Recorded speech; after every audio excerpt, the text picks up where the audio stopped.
Uni میں غیر قانونی ڈیزل کاروبار اور بھاری گاڑیوں کے بے ہنگم رش نے تعلیمی ماحول بری طرح متاثر کر دیا ہے۔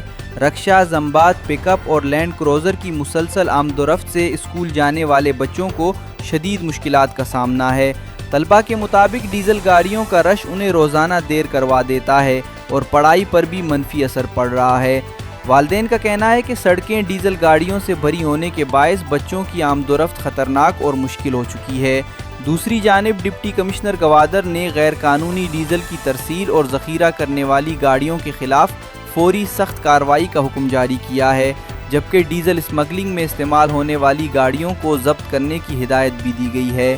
تاہم شہریوں اور طلباء کا موقف ہے کہ ضلعی انتظامیہ اور متعلقہ ادارے صورتحال پر قابو پانے میں ناکام نظر آتے ہیں اور مبینہ چشم پوشی کے باعث غیر قانونی گاڑیوں کو کھلی چھوٹ ملی ہوئی ہے۔ طلباء نے خبردار کیا ہے کہ اگر فوری اقدامات نہ کیے گئے تو وہ اپنے تعلیمی مستقبل کے تحفظ کے لیے احتجاج کرنے پر مجبور ہوں گے۔